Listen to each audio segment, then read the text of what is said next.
So this new INFJ, this INFJ that we have not quite named yet, he or she is new, and like I said in my previous video, we're not even quite sure that they constitute a separate category yet. I do believe they do, but we need to work this out together, hopefully. I'm tempted to call this INFJ the polarized INFJ.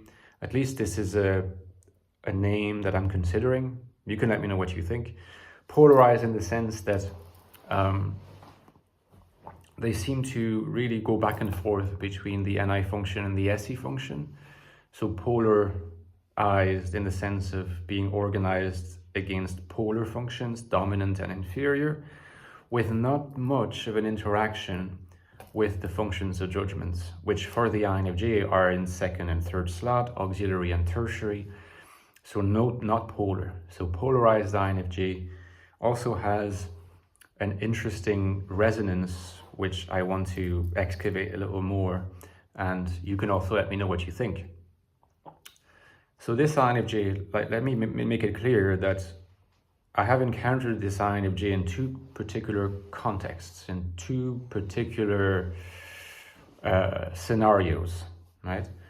The first scenarios is my experience as a trainee psychoanalyst, hearing the testimonies of psychologists and psychoanalysts in relation to what they're noticing in terms of trends of particularly teenagers coming to them for therapy, seeing how those teenagers that do need therapy presents challenges and issues that existed almost not at all in the past.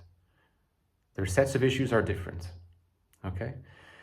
And again, they have to do with usually a weak superego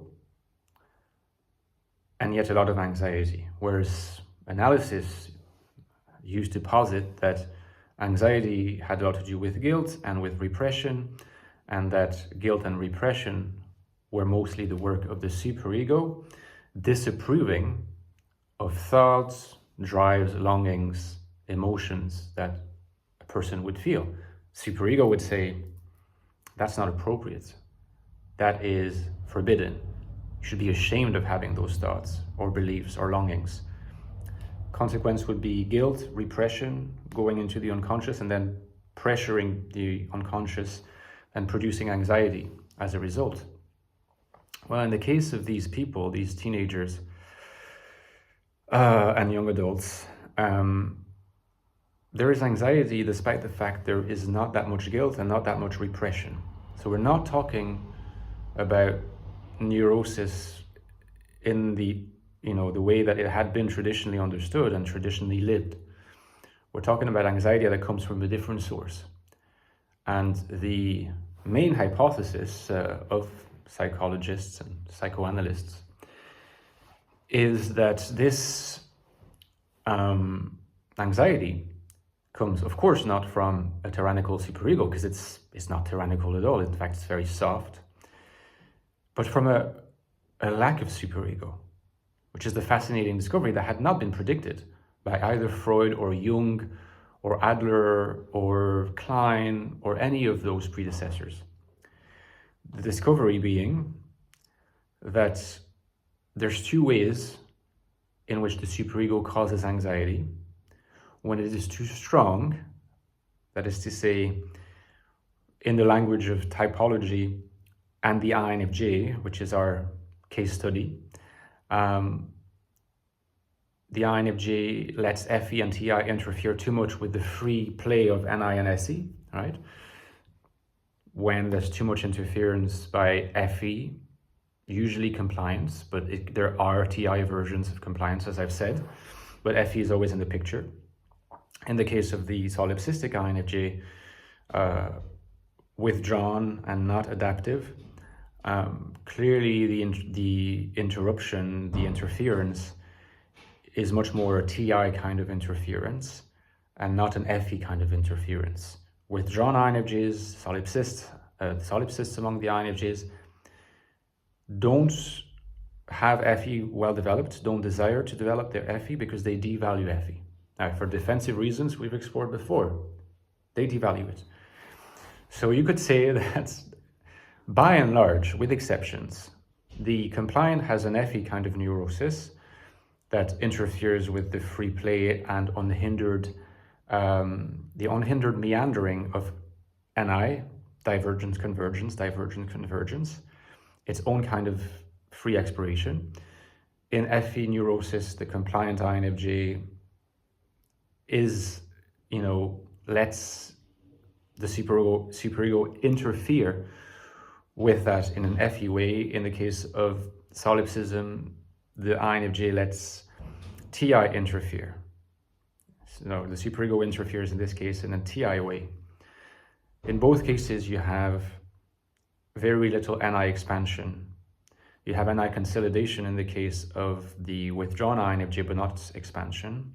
You probably have a bit more expansion in the case of the compliant INFJ because they do socialize. So inevitably there's going to be some NI expansion there, but very little consolidation because there's so much distrust in the NI function, often unconscious distrust, underneath a layer of what looks sometimes like evaluation of NI.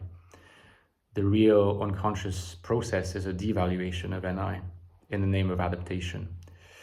Now, in the case of this potentially new INFJ, what we're seeing is not enough FETI, not enough superego, and it turns out that there needs to be a delicate balance. There really needs to be a delicate balance.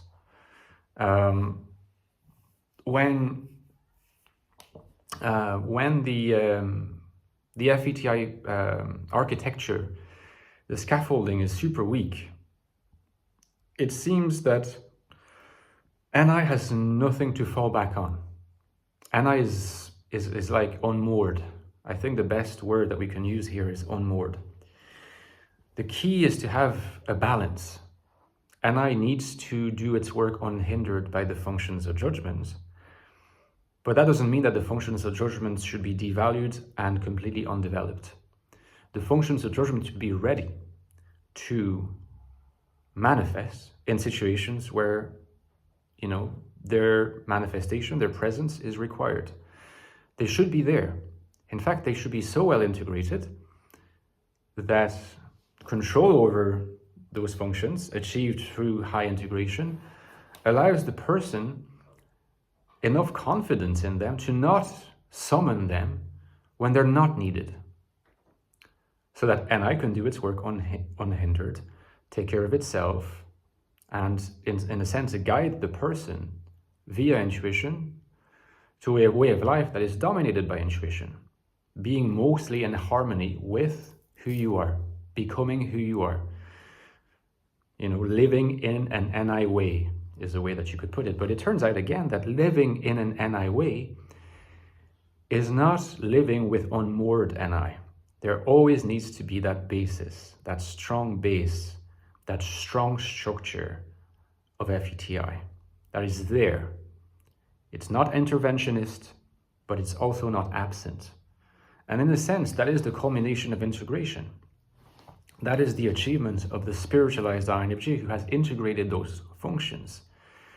Because the spiritualized INFJs, having integrated those functions, are not dominated by the superego.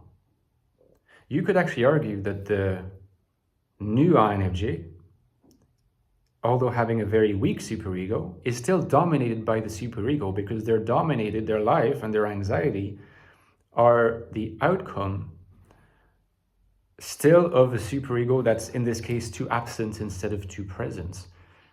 So that sounds paradoxical, but in both the sort of traditionally neurotic INFJ and the neurotic INFJ of the contemporary era and the future, you have the functions of judgment as the cause. In one case, they're too strong and too valued.